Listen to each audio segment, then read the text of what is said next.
everyone, Leilani Joy here, and welcome to the Paint Along, the show where you can paint along with me in real time while I answer your art and not so art related questions. Hey guys, I'm really excited to be back and painting. It has been a crazy month, and sorry for being gone so long. But as many of you guys know, I am currently the featured artist at Disney's Wonderground Gallery. And as awesome as that is, it also required me to prepare about I think it came to something like 1,500 prints, and it was really crazy. They took over my entire house, and I was just bagging them and boarding them for days on end until I finally took them down there. So I know it's been a little bit quiet on the video front, but I am back, and I'm here with a pretty exciting piece that I'm super stoked about. The Bad Apple Artist Collective is actually doing an auction with the Game of Thrones theme this month, which couldn't be more fitting since it just started, and it's really, really sweet and satisfying so far, which is really nice. It's always been like, sticking a knife in your heart watching that show, but so far so good, no spoilers. So I'm going to be working on a tribute piece today of Arya Stark, and I'm just really digging where it's going so far, so we're going to paint that today. Before I jump in, I just want to send a special thank you and shout out to everyone who came and saw me at Wonderground Gallery a couple weekends ago. And I will be back again the last week of May 28th and 29th from 2 to 5 p.m. So if you can come down. And a special extra thank you to my dear Cass, who made me these amazing mini ears, custom. And one of a kind, and I'll be wearing them again next weekend. And also another special shout out to my dear friend Ian, who made me this freaking sweet Punisher art card, because he knows I have this huge man crush on John Bernthal, and now he's here guarding the art supplies on my shelf over there. All right, so let's jump in and start answering questions. I cannot wait to get started and see what you guys have for me today. Okay, so here you can see where I'm at right now. This is my concept sketch that I did, and a little bit about this, because some of you are probably going to ask me. I did sort of like a photo composite collage, and it's actually made up of several different images of Maisie Williams. And then I just, in Photoshop, I kind of painted in this shape, and I dropped in a background that was of the Hall of Faces, but I kind of like distorted it and made it like painterly. So that's kind of what I'm using as a reference, and then I drew on top of it. So, multi-step process here, but sometimes I do this to speed up my process. So I did a color comp, and then I started painting. So you can see I've actually made some progress so far. And I'm not really into making this background too realistic. I mean, you can kind of see in this comp that I just kind of want it to be alluded to or hinted at that that's the scene that she's in, and then just make it kind of organic. And so now I'm at the stage where I'm actually going to transfer the rest of her face. This is kind of my value study here. So I'm going to transfer her facial features onto the white here. Okay, Crystal S asks, I would definitely buy a Monster High doll that you designed. That would be amazing. Hey, you never know. My questions are about travel. When you traveled out of the country, were you worried about not being fluent in the language of the country that you were going to? And how much of the U.S. have you seen and explored? Great question. I think I mentioned it. I mentioned it briefly before, but Brian and I made an effort to learn a little bit of the language. We learned actually quite a bit of Japanese, definitely enough to order in restaurants, ask for directions, be polite, things like that. Biru nihon onegaishimasu. I know how to order beer, okay? That's my favorite. Also, Brian learned just a little bit of Thai. Thai was a lot harder for me for some reason. I don't know. Japanese came a lot easier.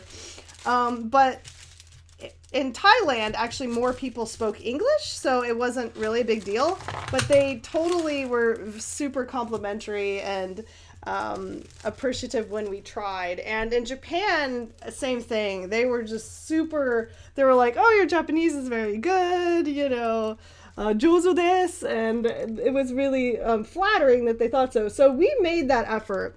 They knew obviously we were foreigners, so I don't think they expected us to be fluent or anything. But we did know enough to get around and ask for things and be polite, and it was really like appreciated, and I think it was just a sign of respect, which I am all about. On another note, the only rudeness that we experienced on our travel was by other foreigners, other Westerners, Americans, and some other people. But there was this woman in Kyoto. Oh my God, I don't know what her problem was. She was so rude.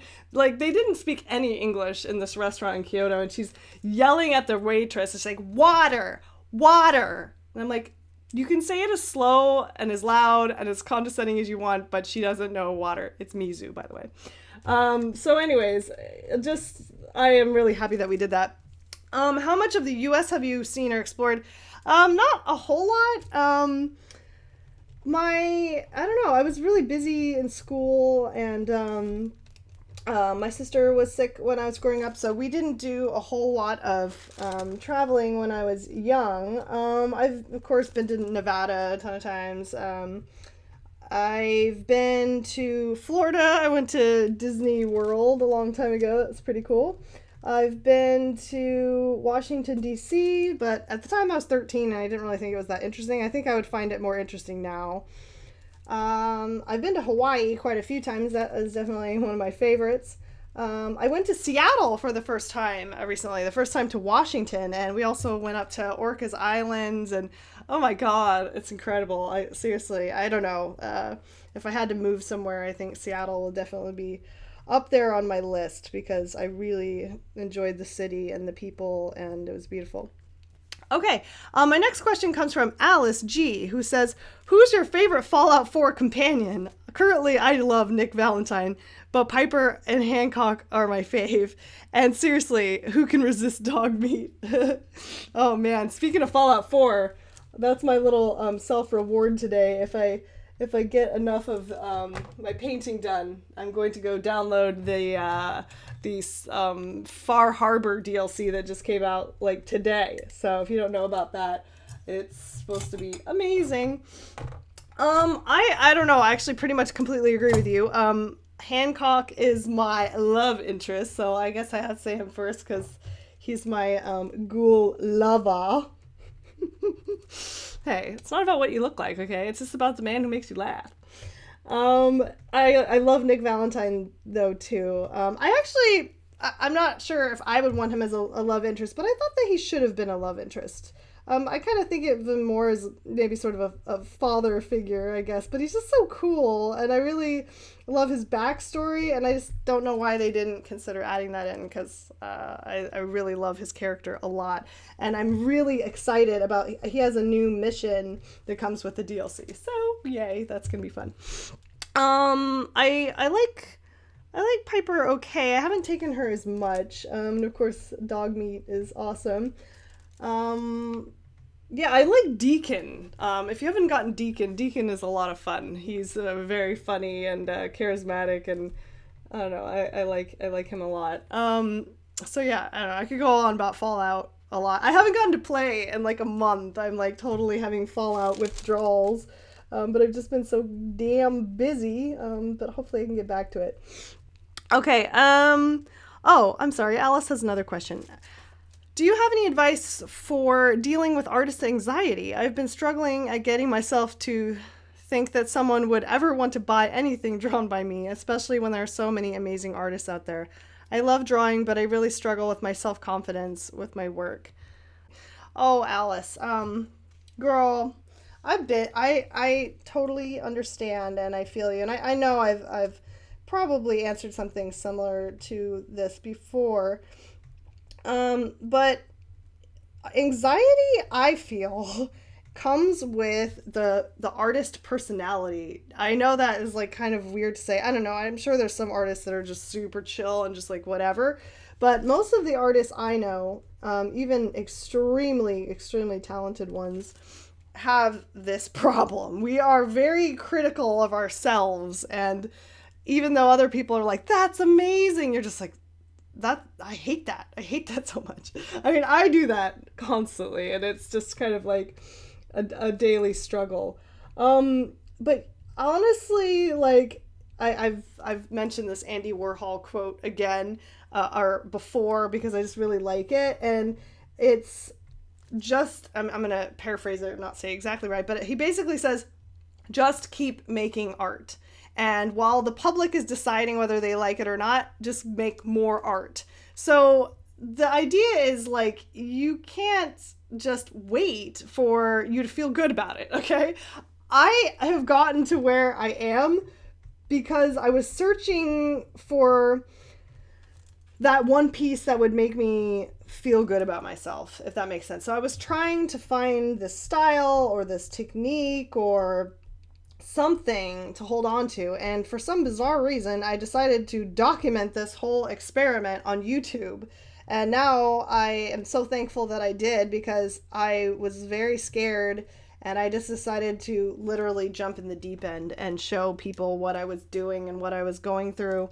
And it has really become like a thing. I've made this amazing little thing for myself, and it really paid off, because the more I put it out there, the more feedback I got from you guys, the more confident I got, and I'm more confident I got to try new things and go outside my comfort zone and stuff.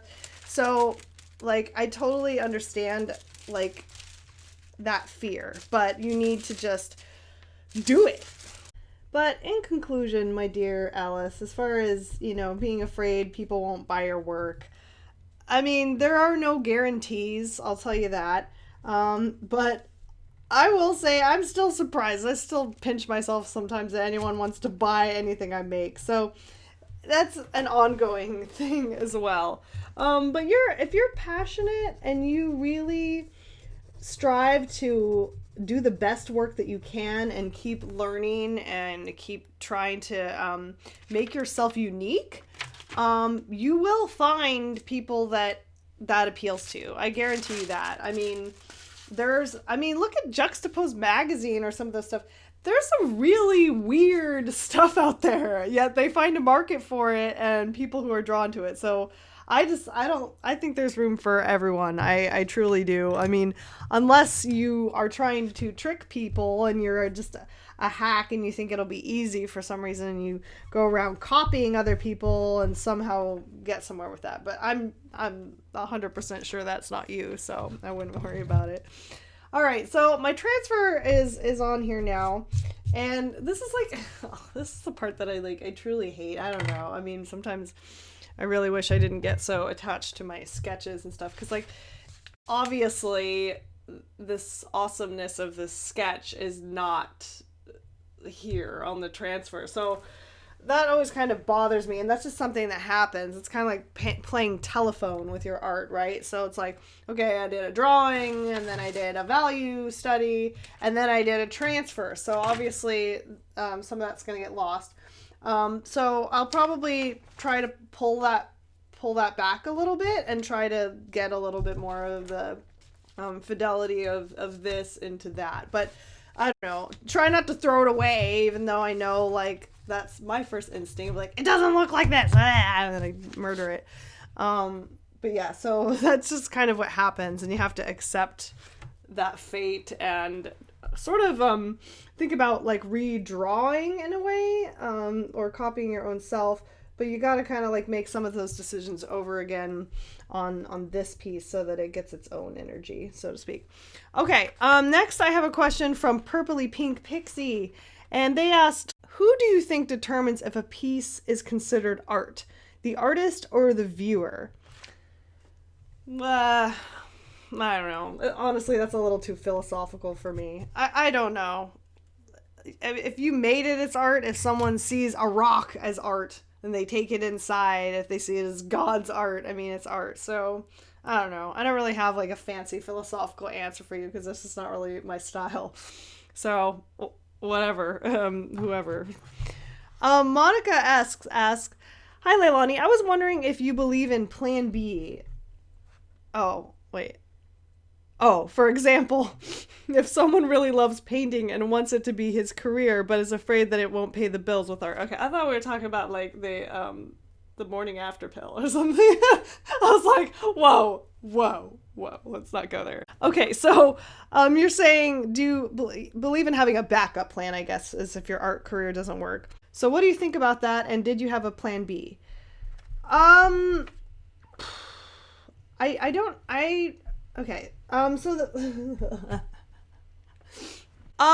I actually did not have a plan B. I mean, maybe that wasn't that smart of me. I had a lot of people kind of like, making snidey comments, family members and stuff like, well, you should probably get a backup degree in business or something useful, But I didn't. I don't know. It was just kind of always on my radar for what I wanted to pursue. So I figured if I had to get a backup plan, I'd come up with one later. But the truth of the matter is, being a professional artist is a bit, you need to be creative about where income comes from, for the most part, unless you do something like what my fiance Brian does, where he works in a studio. He is a concept artist, so he does that as his trade, and he works in studios for the most part. But for me, I have to be a bit of a jack of all trades, so to speak. I have to do a bit of everything, because you are correct. Selling my prints and commissions and all the other irons I have on the fire, they're not enough income on their own. So most artists come up with multiple revenue streams. And again, I'm currently writing my business of art class. So this is a big topic that I want to discuss, and how you can figure out which revenue streams are right for you and which ones are a good fit for you.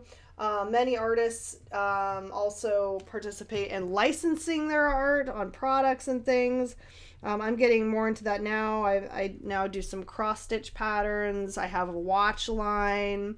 I do several things where I just, collect a monthly check, and they use my art for their product lines. So all those things add up. And now, I'm exploring teaching, which a lot of artists explore. You don't necessarily have to do teaching, but you could have several different creative things that you use to earn your living. I mean, maybe you like framing, and you have a really good eye for matting and framing, so you could work at a frame store and do that and frame your own artwork. So there's no right or wrong when it comes to this, you guys. I mean, for the most part, anyone who's doing what I do or similar has had to come up with their own formula of what works for them, what works for their art style, what works for their audience. If you're more into illustration, you do mostly editorial, freelance work, that kind of thing.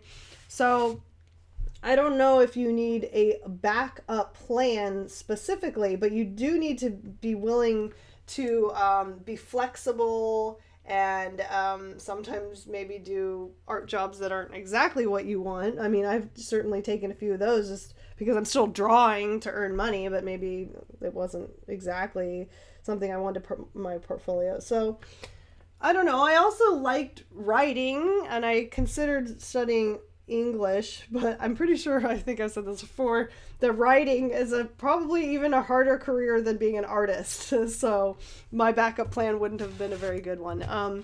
But we'll talk about this more in my business of art class that I hope to get going soon. So yeah, I hope that answer kind of helps you.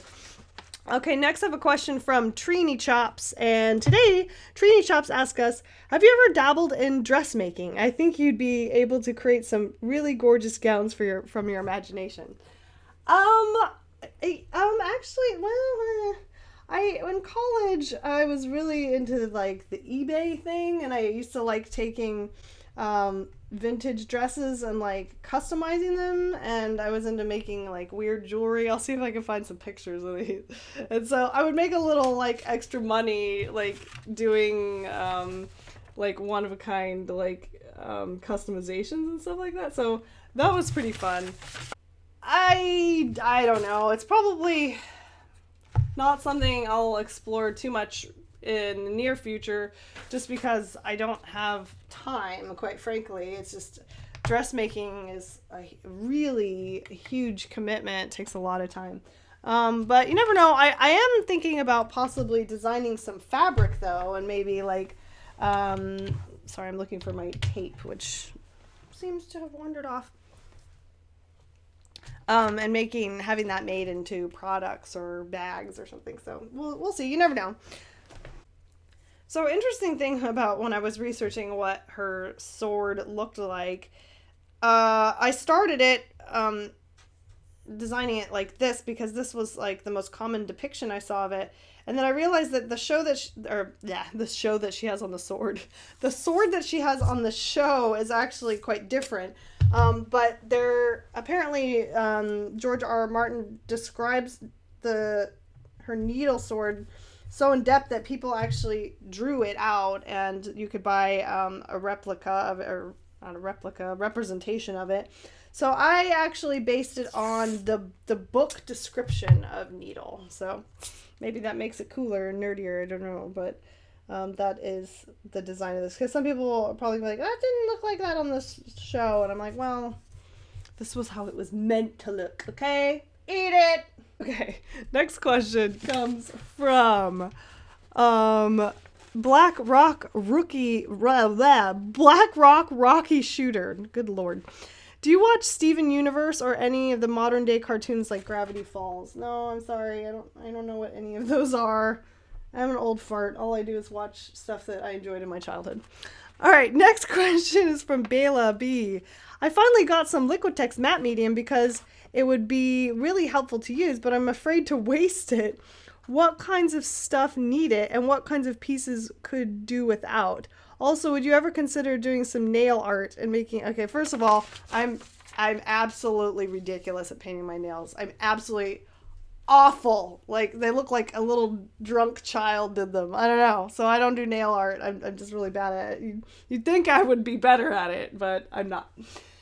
What was the other question? Okay, the matte medium.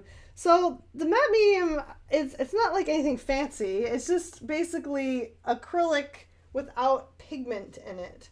So usually what it's used for is like if you want to do like a glazing technique, like you want to like have very like many thin layers, you can mix a little bit of your pigment, a little bit of your paint with the matte medium and create a thin glaze that won't be opaque.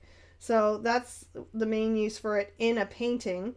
You can also seal your layers, so if you want to protect them. So let's say you did a really intricate graphite drawing and you didn't want to disturb that with the paint or whatever. You could put a layer of matte medium over that, and then you could paint acrylic on top of it, so it could be used as a protection layer as well.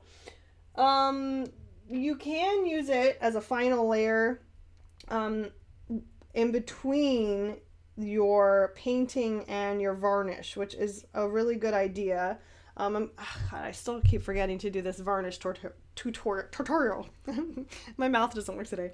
Because I filmed it and I just haven't edited it together, but I will. So before you put varnish on your acrylic painting, you want to make sure that you have something called an isolation coat. And that is a coat in between the painting and the varnish. So, you know, in 200 years when you're dead and famous, they can remove the varnish if it gets yellow or something, and they can actually preserve your painting and put a new layer of varnish over it. But they would need to have a coat protecting the painting part in between. So that's what you use matte medium for. I'm sure there's probably some other uses. You can kind of use it as a glue as well. If you want to kind of like put some collage paper and things like that, you can use it that way too. But yeah, don't worry about using it. I mean, that's what it's for. Go crazy. All right, next we have a question from Susie Squidink. How you doing, Susie Squidink? I know we've talked before. A really random weird question. Yes, I love these, for real. I love to get weird. Come on, let's do it. Okay, she asks, if a TV show were to be made featuring the girl characters you've painted as the cast, who do you think would be the main character, and which of your characters would you want to do the voice acting? Thanks for being an inspiration. Love your work. Wow, that is a random question. It sounds intriguing. Are you a TV producer that would like to pick up this animated series? I would probably say that one of my rainbow haired girls would probably be the main character, because honestly, I just kind of feel the most like connection with those. I don't know. I think I just wish that I had rainbow hair, so that's just like so Spectra, you know what? We're talking about searching for that piece that kind of made you feel like you were onto something, and my Spectra girl, my rainbow haired girl that I did was one of those pieces. Like, I kind of feel like maybe I've outgrown her a little bit. But the when I made her, I was like, oh my gosh, like I really just like how that turned out, and it kind of captures like something about myself and what I was trying to do with my art. So I think it would probably be her or a version of her. I would voice act the main character, of course I would. I have a great speaking voice. Anyways, sounds awesome. I would love to do. Speaking of which, I mean, someday I would love to do a children's book or something that kind of like has my characters in it and like has a little story to go with it. So we'll see. You never know. God, I just need more time and more hands, that's for sure. All right, next I have a question from my dear Rain Shadow, and they asks, oh my god, it would be so cool to see you take on A Nightmare Before Christmas. Too bad. Maybe a small fan art someday, or even from a different Tim Burton film. Oh, yeah, me too. I'll work on it. I mean, you never know. Like I said, Disney, like, they kind of, like, go through cycles. So maybe, like, if I was releasing it in October or around that time, they might let me do it. So here's the thing. I'm actually being very wary of doing any Disney fan art because I am in a professional relationship with them. And I do not want to make them mad. So I probably will not do a fan art of Nightmare Before Christmas or any Disney character.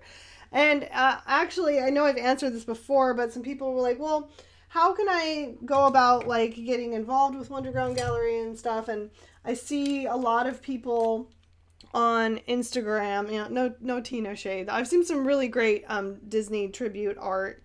But they're like kind of tagging it Wonderground Gallery on Instagram and stuff and trying to get them to notice their Disney fan art. However, I have talked to them a bit and I have seen that they don't invite artists who are infringing on their copyright. I have noticed that all the artists who are at Wonderground are not Disney fan artists. So I don't mean this to deter you, but they kind of frown upon that. So be careful. They want to choose artists who do their own thing well. They don't choose artists who are taking their characters without their permission. And so I am also going to be very wary of that as I do this fan art piece from Game of Thrones. Thanks, HBO. Anyways, I don't have a relationship with them, so I mean, I guess if they come at me, come at me. And that brings me to my next question, which I guess this is karma for me for being shady on the last question. But I got a very shady comment.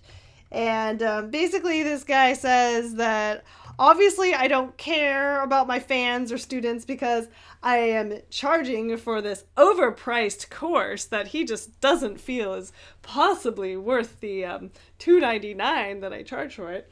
Anyways, he's super snarky and nasty, and I'm not going to respond to it on here because I think I decided I'll do a little like mean tweets thing and respond to some mean comments. I find those entertaining personally. I try not to like read into them too much, and I try to like kind of just ignore them whenever possible. But hey, sometimes watching other people get made fun of is entertaining. So maybe I'll go ahead and respond to this joker in a separate video. After I block him, of course, because I don't even want to give him the satisfaction of knowing I care or read it. All right. So don't write me mean things, though, just to get on my mean tweet segment. Don't do it. I have enough. All right. And I don't want to hear horse teeth again. Okay. I'm happy. I like my teeth. Okay. They're better to eat cheeseburgers with. Okay. What am I doing? Okay. Next question comes from Mini Sea Star. That's very cute. And they say, I wonder if you've ever tried out water mixable soluble oils and what did you think of them? I just bought some. I'm super excited. Oh, sorry. I just like yelled in the mic, but I just bought my very first ones. I'm trying the Daniel Smith brand, which I'm not really familiar with. But I'm going to give these a try. Maybe I'll do it on a video. I'm pretty excited about it. I want to kind of open up my horizons and see if this is something that feels like a good fit for me. So I will let you know how that goes. So today I'm using actually, I don't know if you can see here, I'm using one of these like Stay Wet palettes. And I mean, I have a love-hate relationship with this thing because sometimes it gets kind of smelly and stuff, but it does keep, when I'm mixing colors, it does keep them from drying. So I do kind of like that sometimes. Okay, so next I have a question from Lycilium. Sorry, that's the best I can do with that one. And they ask, you mentioned that you insure your original pieces. How do you go about doing this exactly? Do you get full coverage? Because I noticed mail places only cover up to a certain amount. And what happens if the painting does go missing in transit? Okay, I'm pretty sure I talked about this quite a bit. I use USPS because which is the United States Postal Service, because they insure the most. They'll insure a lot. So I'm not sure how much you're charging for your paintings, because I'm pretty sure they're gonna be able to cover you in full unless you're charging like $1 million. I don't know. But so the deal is like with FedEx and UPS, yes, they only insure up to a certain amount. And then you would have to go through a third-party insurance company, basically, to insure your piece. And if you want to do that, you can talk to UPS about who they use for that or recommend some companies. However, insuring with USPS is, again, the easiest. You can do it when you buy your postage online, and you just literally check a box that you want to insure it, and then you put the value of the painting in there. Pretty easy. If you go into the post office, same thing, just tell them this is the value of the piece and I want to get full coverage. Whoa, hair. You definitely don't want to short yourself. So what happens is if they lose the painting or if they damage the painting, if you've purchased insurance, then you file an insurance claim, which you can do on their website. I have not, knock on wood, had this happen with a painting, but I have had it with several prints and some other things that I've shipped in the past that I did insure. Then you file a claim and they send you a check for the amount that you insured it for. You may have to prove the worth of the content. So if you had a buyer, you would need to show them a receipt of how much they paid for it. I mean, you don't want to commit insurance fraud, okay? So you don't want to do something like, okay, the painting's worth $8,000 and then smash it up in the package and then send it, so be careful of that, but you need to prove that. But that's basically it. If you have any other questions about it, I mean, the post office can answer those for you. But yeah, do not ever ship your originals uninsured. That may end in some very, very sad crying nights. Because you never know. Things do happen. They couldn't get lost. And of course, you want to get tracking on everything you send as well, which usually comes with anything that you send priority. So hope that helps you. So for Arya's skin tone here, I want to keep her pretty pale because, she's looking pretty pale right now. But I want to have just a little bit of a very, very pale pinkish purple kind of color. Because she's kind of, I'm interpreting her kind of as she is right now, and no spoilers, but she's lost her eyesight, and she's just very pale, and she's just kind of at a real low point right now, but she's, in my piece, she's kind of like gaining strength even in her predicament, which I just think is kind of a cool concept. So I'm going to mix up this color, and while I work on that, I've got a question from Rosalinda Mexico Flores. How are you doing, girl? Hey, do you have any funny art incidents that you can tell us about? And is it fun having a pet around when you're working? So first of all, yes, I love having my little guineas. They're out in the backyard right now though, because I like to let them get some sunshine and eat some grass during the day. But as far as funny art incidents, I've definitely had a few of those. One from art school that was really great was I stayed up all night working on this oil painting, and I was just, you're in college, I was slacking off a little bit, and so I painted all night long. And as you guys know, probably, oil paint does not dry like for a long time. So I'm carrying the thing like this, like face up, like in a little tray.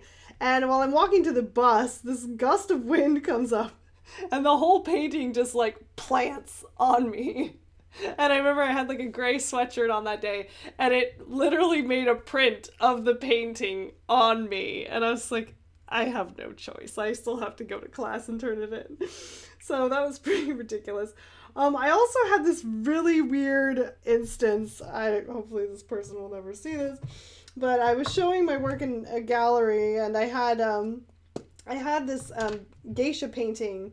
Some of you probably remember her, Kamiko, and it's a really big painting. It was up on the wall, and this woman comes up to me, and she's like, "Oh my goodness!" She's like, "I love this painting," and she's like, "Why does she have 3 arms?" And I was like, "What?"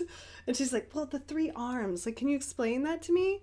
And I'm like, she's like, "The arms. There's 3. There's one there and there." And she's like, "You don't see that?" She's like, "You don't see the 3 arms?" And I'm like, "No, she has 2 arms as far as I know." And it was so weird. She's like, "Well, I see 3. I see 3 arms." And I'm just like, "Okay, I don't know." Like, it got to the point where it was like uncomfortable. I'm just like, "Lady, I don't know what you're smoking. I don't know what you're talking about, but now it's just weird." So there's a couple of funny art stories for you. I have lots of other ones from shows and stuff I'll have to tell you about later. Okay, now what is this color looking like? I'm not really sure. Kind of, maybe. Can you guys see that? It's like kind of a, let's try it and see what happens. I think that's kind of on the order. I don't want her to be too warm, pretty pale, but yeah, this is the fun part, right? Mixing her makeup color. Every time, okay, this is really weird, but every time I do this, I feel like that scene from Edward Scissorhands when she's like trying to like mix his foundation color, and she's like, "Darn this stuff." Okay, I don't know. Maybe you guys don't get that joke. Okay, okay, anyways, yeah, so the color is not bad. It's maybe a little bit too dark for the main areas, but I could use that in like the warmer areas, like around the nose and stuff. So I think I'll keep that color, but I'll mix in some white. Gotta get this color right. I always feel like this part is very much like being a makeup artist. So I always wonder like if there's a lot of makeup artists who also like to paint, because it is like kind of a similar vibe, right? Although I wish I was better at makeup. I think my biggest problem though is like I don't know what like makeup products to buy, and then I always feel like I'm fighting the medium, so to speak. I don't know. I have really dry skin. I got eye bags. I get caking under my eyes. I don't know. I still have not figured out. And plus, I'm 30 something, but I still get like zits on my face, so I need coverage and stuff. So I don't know. I'm like a conundrum, I'm sure, for any makeup artist. Okay. So next I have a question from Ramani's Realm. If you could whip up any cosplay outfit to wear with no restrictions on time, expenses, or impracticality, who would you choose? Oh my god, that's amazing. I love this question. Oh my god, where do I even start? Oh gosh, well, definitely one of my dream cosplays would be to do a female Commander Shepard from Mass Effect. Probably, actually, there's a lot of things I don't like about Mass Effect 3, but I actually really liked her armor in that one, so I don't know, maybe her armor from that. I would love to. I just know that would be really, really tough. There's a lot of components, structure and stuff. So yeah, probably definitely that one. This is kind of a random one, but I love the diva from The Fifth Element. So if I had no restrictions, no impracticality, and all the money ever, I would love to do that character. I've already been Lilu, back when I was still skinny enough to run around half naked. Um, but anyways, oh gosh, I have to think about some other ones. I know there's lots of other amazing characters that would be cool to do. I don't know what to do this year, guys. I'm still thinking about it. Brian and I are considering doing Daredevil and Elektra from the Netflix series, so that could be kind of fun. But I don't know. I always like to go big or go home on my cosplays, of course. Okay, guys, well, you probably noticed that my painting just miraculously jumped ahead a few stages. And it's because I'm having some sort of technical difficulties with my computer right now. So hopefully we'll get to finish this paint along and it won't just keep cutting off my videos. First, it recorded like a whole segment without the sound. And then it crashed and it deleted, or it looked like it deleted, all the clips that I filmed today. So I freaked out. And I spent like an hour trying to recover said clips, and I finally figured out where they had saved to. So that was a ton of fun. And yeah, so it seems like it lets me record for a while and then it crashes. So I'm not sure. Hopefully we'll get through this. I'm just going to try to answer as many questions as I can before it does that. So yeah, let's just see how it goes. So first I have a question from Brandy K. And Brandy asks, "Hey Leilani, how long did it take you to gain a substantial fan base?" I guess it depends on what you mean by substantial. And did you use social media or did it just kind of progress naturally? Do you have any tips for advertising your art without seeming too pushy? That's a great question, Brandy. I think I've actually answered it a little bit on some previous paint along, something similar. It's definitely going to be a big topic in my upcoming business of art class, and I really want to help you guys kind of create an individual marketing strategy for that, and help you find your target audience and things that I had no idea about going in. I just kind of self-taught myself as I went along. But as far as did I use social media or did it progress naturally, it was a little bit of both, to be honest. Obviously, when you first start out, you're not going to get too many looks on social media. So I really braved the real world, and I signed up for every local craft fair, art show, parking lot with a pop-up tent and a table type thing, and it was a great place to start because I really got to know my target audience and hear what people thought in person, and I really made some great long-lasting fans. You guys know who you are. You're my OGs. You found me like when I was starting out, and it's really great. So I highly recommend doing that. And then they tell a friend, they'll buy something, show a friend. So it's great. Word of mouth still definitely works. And then obviously you guys know I'm really into social media too. So I developed that kind of at the same time, and I started putting myself on YouTube. And YouTube is the biggest network biggest following that I have. But I do use Instagram and Twitter, and I do feel like Facebook is becoming obsolete. So I'm not really going to recommend most people use Facebook fan pages just because people don't see them anymore, to be honest. I recommend making maybe a second profile page for your art persona and connecting that way.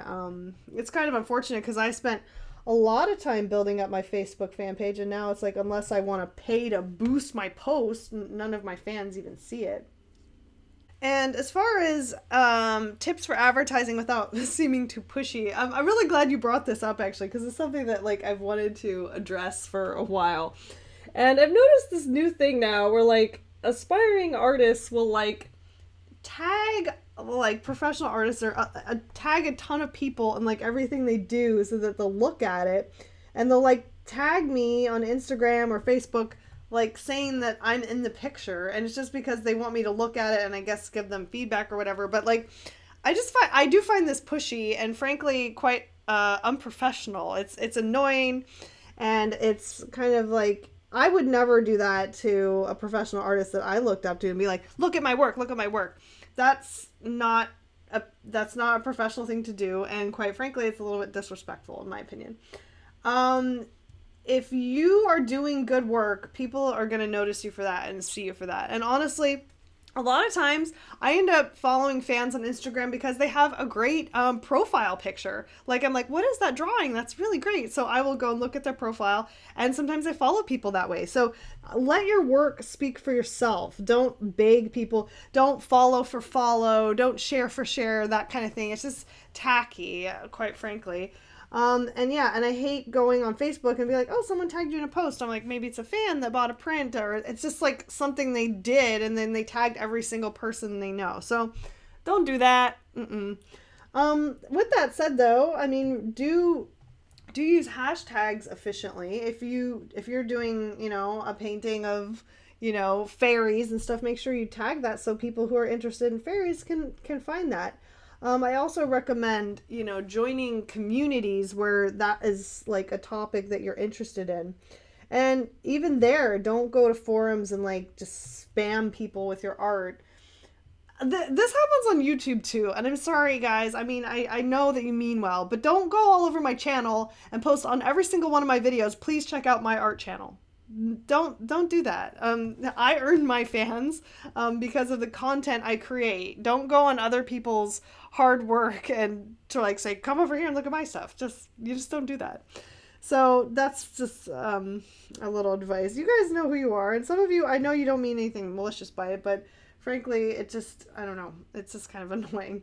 That said, though, I don't mean like, the Leilani looked hashtag. Like, I asked you guys to show me that stuff, so that's totally different. Like, I would love to see what you guys are creating from the paint along and that kind of thing. But just don't tag me personally in something that you drew unless it had something to do with me. Okay, next I have a question from Nishta M, and she says, have you ever been to Australia? No, unfortunately, I have not been down under yet. Oh, sorry. Is that offensive? I mean it in a really nice way. I love Aussies. I want to go there actually really bad, but I haven't yet. But I'll report back when I do. She also asks, do you like your style or would you like to change it? I'm not saying that I don't like it. I love your style. That's a good question. That's a hard question. I honestly, you know what? We're always like our own biggest critics. We always talk about this all the time. And it happens to me. I see other artists and I'm like, oh, I wish my style was more like theirs. I wish I was them, But I've kind of come to the conclusion that your artistic style is a lot like your body, right? Okay? Bear with this analogy. Nobody else has it. It's not like, we should always be grateful that what we're able to do. But then I see girls on Instagram or whatever, and it's like, they're so perfect, and their makeup is perfect, and everything they do is perfect. And I'm like, oh, I kind of wish I looked like that. I wish I was that person.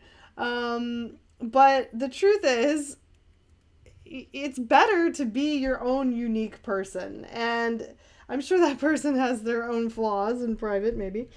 And you can always improve yourself, right? I can put my fake eyelashes on, my lipstick on, and hey, I feel pretty good. I feel better about myself. I can go to the gym and exercise and lift weights and stuff and do all that to self-improve. But you're still going to be you, and that just comes naturally.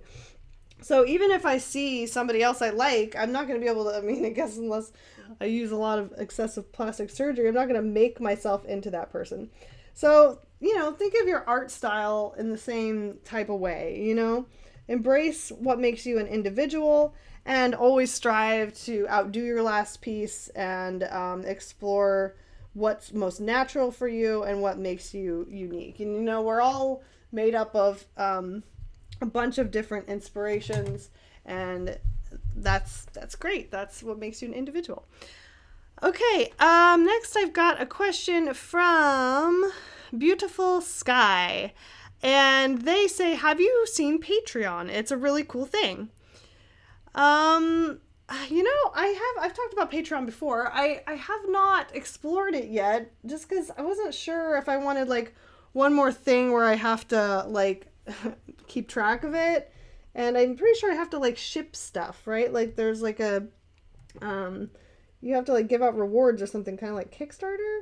So even though I really could use some support from my channel, I mean, most of you guys know these paint-alongs usually, even without all these technical difficulties, take me about 2 days to put together and edit and upload and everything. So those are, 2 full work days that I don't actually get any compensation for. So yeah, I mean, maybe Patreon would be a good thing. I have a little button on my main YouTube page where you can support my channel, but I'm not sure how that's working, but I'll look into it. Maybe if you guys feel like that would be a good thing, something you'd be interested in, I'll totally check it out. All right, next I have a question from Bronwyn J. Bronwyn, that's really pretty. I haven't heard that name before, I don't think. And she asks, "Hey Leilani, just wondering if you've had anyone get tattoos of your art yet, and if so, what did they get? Love your paint-alongs." Thank you. Yes, actually, I have had a few. It's super exciting to me. Honestly, for me, there's no bigger compliment than if someone wants to literally make a lifelong commitment to my artwork.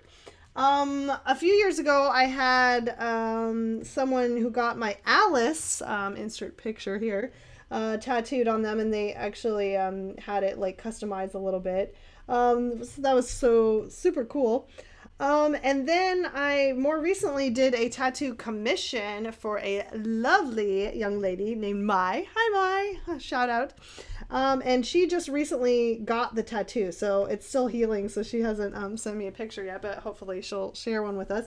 And this is the piece that we designed together with her specifications, so many of you guys have actually seen that one. So that was a design for her tattoo. And I do take tattoo commissions, so if you would like to talk about that, you can email sales@leilanijoy.com, and we'll see if we can make that happen for you. I would be honored. Okay, next I've got a question from Debbiekins. Hey, Debbiekins. Have you ever encountered any artists that have, like, huge egos and are just in it for the money and praise? Well, first of all, I don't think there's any artists that are in it for the money, because, frankly, anyone who's making a ton of money, they probably didn't do it for that, if that makes sense. Honestly, there's way easier, better things you could do for the money. Artists is a struggle. The struggle is real. So anyways, the money and praise. Maybe some people do it for praise, but I don't think that's very common, to be honest. I think that's very uncommon that someone would call themselves an artist for money or praise, because usually it's just something that they do and they want to say something and get it out. So I don't really know. So Debbiekins says, I had this guy who wouldn't stop bragging about his so-called success and how good he was, and basically told me to give up because I'll never be as good, and I seriously want to dropkick him to the ground. Also, if you have met someone like that, how did you deal with them? First of all, to that guy, and you know what? Did you see his work? Okay, because I'm just saying, everyone who's insulted me and said something similar to that on YouTube, which they usually do, you're a hack, I can't believe you advise anyone because you're so terrible, someone once said to me. I noticed that they either A, have no record of their work anywhere, or B, they suck. So sorry about it. But I'm like, why are you telling me that? So, I'm going to go back to the age-old bully answer that person is probably just really insecure and likes to put other people down so they can justify why they aren't successful. It's like telling someone you'll never be successful at that is because maybe they want to and they aren't. So making sure that nobody is, misery loves company. So that's just my feeling about him. So ignore that stupid fool. Again, he's probably a liar, because some of the best artists I know, I have a friend named Carla, and this is her work. absolutely incredible. Like, sometimes I'm like, I can't believe you're friends with me because you're so good. And she is the most unaffected, humble person I've ever met, and she's extremely successful. And I'm just like, I don't know how you don't have a huge ego. She just doesn't. She's not that kind of person.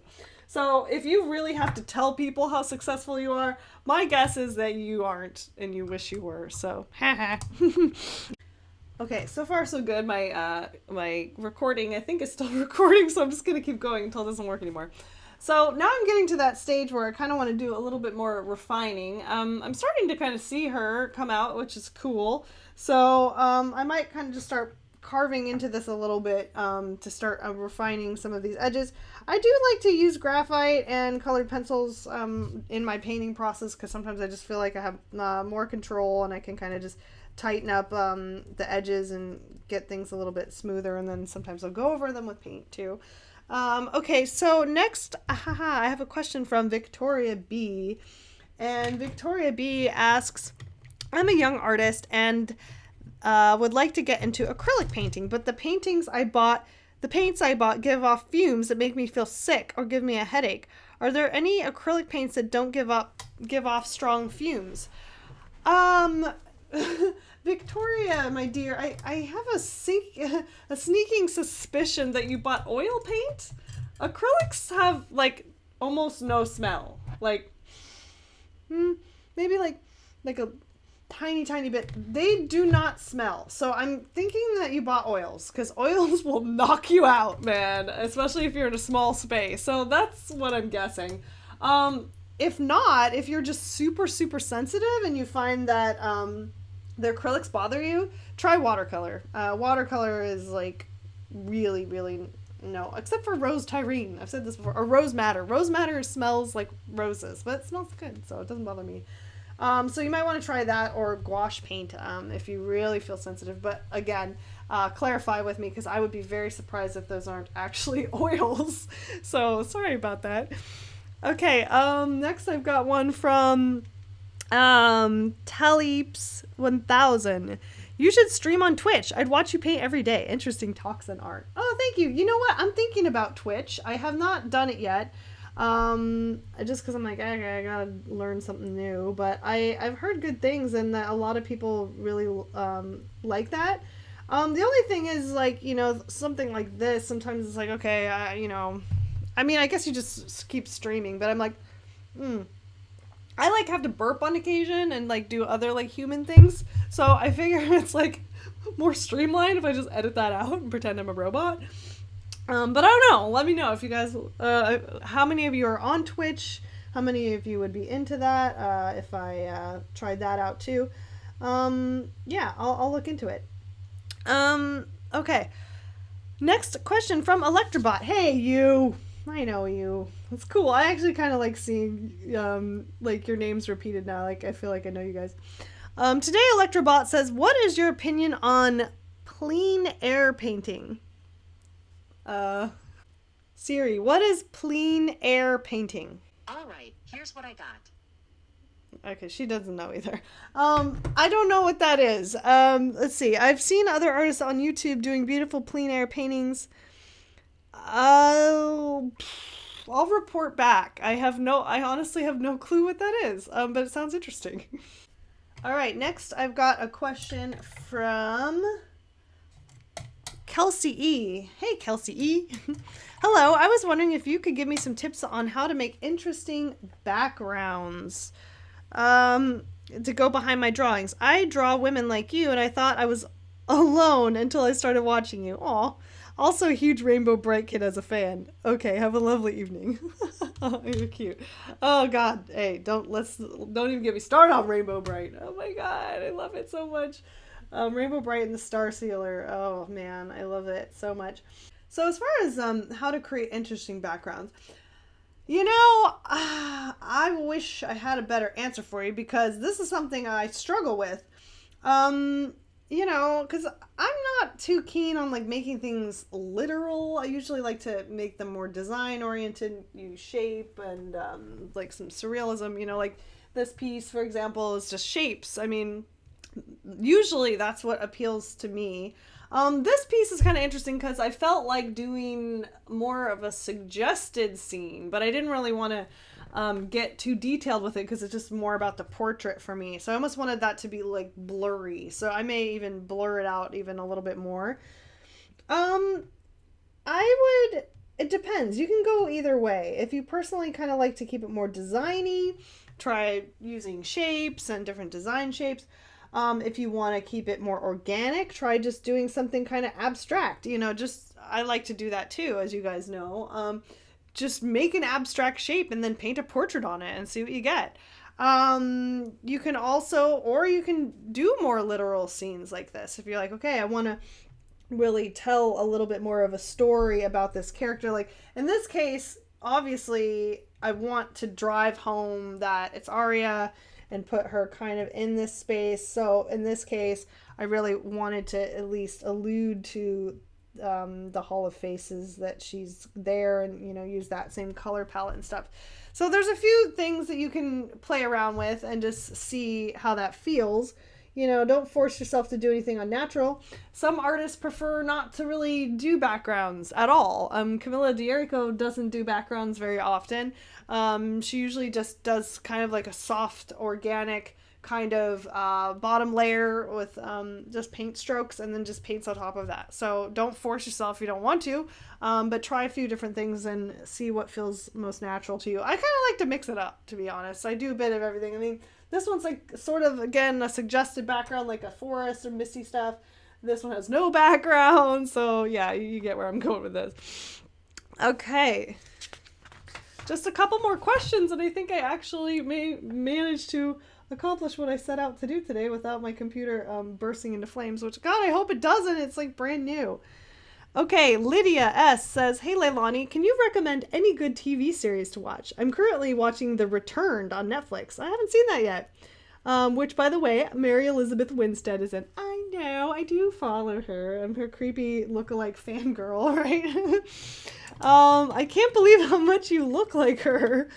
I love your Josephine piece. Hope to get a print soon. Oh, well, I would be happy to send you one, Lydia, and happy to sign it to Lydia if you like. Let me know. Yeah, The Return. Haven't tried that one yet. I may, just because I'm a big Mewins fan. Yeah, thanks for the suggestion. A few quick suggestions for you guys. As you know, I've already mentioned the Netflix Daredevil series, which I loved. I thought it was really great, so give it a chance. Jessica Jones, also really fun, great writing. We just started the Fargo series, and we're liking that so far. We're a big fan of the movie too, of course. So that's been good. RuPaul's Drag Race, one of my personal favorites, of course, if you like reality, creative, funny reality series. Let's see, what else? Of course, if you haven't seen some of my favorites ever, Breaking Bad, The Sopranos, those are just longtime favorite shows of mine. Yeah, I feel like I'm forgetting one, but probably not. We just tried The Path on Hulu, and because of course I like Aaron Paul and I like Hugh Dancy from Hannibal. I was a huge fanable, still am fanable, but that show sucks, so don't really recommend that one. I realized they just named like all dark, terrible happening type shows. As far as funny shows, I'm a huge Seinfeld fan. I love Seinfeld. Curb Your Enthusiasm, those are big ones for me. I wasn't really into that Louis show, but I recently kind of got into it. He's kind of a freaking sicko sometimes, so I don't always agree with his comedy, but it has its moments. I also like Archer, the animated show. That's a fun one. I also probably just named all shows that are like for adult viewing only, so sorry kids. Okay, my next question comes from Diana B, and she says, I have a question about making prints. I have already read your frequently asked questions about them and how you recommend going to a local printing shop. Yes, thank you for reading my FAQs, first of all. So my question is, once in the print shop, what do you ask? I have gone to several print shops and visited an online shop, but I always get the feeling they never done art prints before.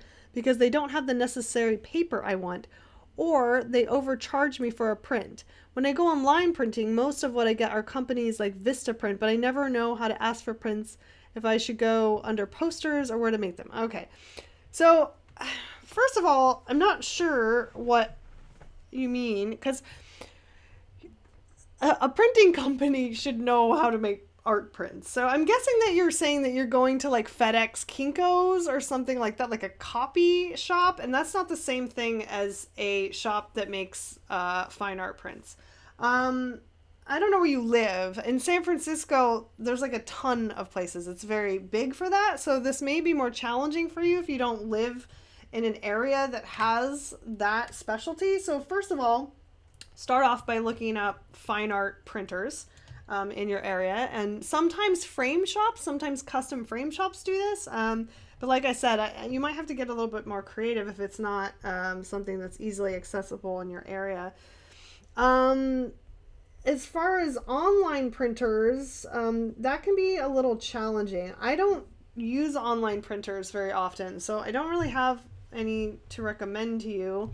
I have had success with one called Adorama prints, and the only reason I'm hesitant about suggesting them is they actually really, really screwed up an order for me, and then they would not respond to my questions, and I needed them by a deadline, and it was actually a really annoying situation. However, their print quality was really, really nice, and I liked them. So I will tell you, check them out, but I'm not recommending them for customer service because they kind of screwed me, actually. So if you do find a local print shop, they will definitely be able to answer those questions for you. Like I said, Kinko's or something, they don't do that kind of thing. It's just for businesses, they do portfolios and stuff. They don't print art prints. The other thing you can consider, which is what I do for the most part, is print your own prints. I have a professional Epson large format printer. It set me back about $700 though, so they're a pretty expensive investment. Sometimes you can get a used one, you could try online or something, but I do recommend getting a good photo quality printer. I have one of the ones that uses 8 different color cartridges plus a gloss, and it's really nice. And then I have experimented a lot with different types of print paper. Epson makes some great papers. So you're going to have to do a little bit of research. And I know it sucks because it can kind of get expensive. I'm forgetting to paint again. So you really got to figure out what works for you. Different papers, different printing styles look better with different mediums. You know, acrylics, I usually like something that has a little bit of gloss just because it looks more like acrylics are meant to look. Some people who do watercolors or gouache paintings, they prefer something that's like completely matte. So they may even want to print on literally watercolor paper, which a lot of artists do, and it looks great. So you're going to have to do the research. I wish I could give you a more straight answer, but that's just kind of how it is. All artists kind of have different preferences when it comes to their prints and reproduction of their artwork. So be patient with yourself. I would not recommend Vistaprint. Again, they're a little bit more of they'll do postcards, flyers, posters, but posters, you guys know, are just like a thin, like kind of crappy quality, so they're not really appropriate for reproducing fine art. Okay guys, there's 2 more questions and then we're going to be done for today. So, okay, next I have a question from Nanny Moss 1987. And her question is, if you could be on your own, one of your own created characters, who would you be and why? I think I kind of answered this earlier. Strangely, I had a very similar question. But I would totally, like I said, I'd be one of my rainbow haired girls. I wish I had the, take her down. I wish I had this hair. I would rock the Lady Amalthea hair. I wish it was me and that baby of narwhals swam around me all day. And yes, that would be my dream come true. So there's that answer for you with visuals. All right, finally a question from Taylor Chuan who says, I just started painting a while ago, but I feel rushed when I paint. I'm always so paranoid that my paint will dry on the canvas and on my palette before I can get what I want down. What advice would you give me for this problem? I would love to slow down, take my time, Like you are in this video, I'm in awe of how calmly you paint and enjoy the piece I'm working on. I can't even touch paint anymore because of the feeling of anxiousness and rushing through my piece. Oh, well, yeah. I mean, I go through this too. I definitely go through times where, like, I sort of, like, second guess every stroke that I make, and I'll, like, wipe them off, and I really, really hate that. And so, actually, this is interesting that you asked me this, because I recently kind of, like, tried to practice a different inner dialogue and treat painting in a little bit a different way. I think my problem is that I sometimes start seeing my painting as like permanence. Like, okay, it's like, oh, I put that paint down. Oh my God, it's on there forever. And well, it kind of is. But really, the way we should be thinking about painting and how they teach it to you in school actually is to think of it more like carving. Think of it more like sculpting. So, it's going to keep getting more and more refined as you go. So if that stroke is not perfect, you can, especially with acrylic, and it's actually a really great perk that it dries, you can go right back over it and carve that back in. So if like I want to like carve the shoulder back in, I can just take more of that light blue and just go right into it and right over it. And acrylic is so great because it is opaque, right? So you can go right over the black and fix that.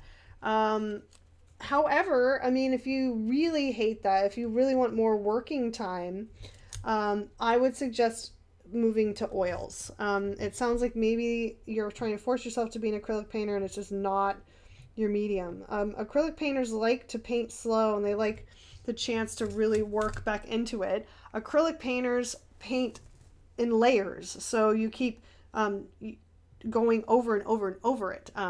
Sometimes I get a little stuck because I like my painting to be very flat and not very strokey, so I do have to paint a little bit thinner to avoid that, so that can be a little bit of a pet peeve of mine. I don't like that much texture on my paintings. So if you're more of a like textural painter, it's totally cool. I mean, you can just go as many layers as you want to. So yeah, it's a slightly different way of thinking with these mediums. So you may want to just, like I said, like I've talked about before, I bought,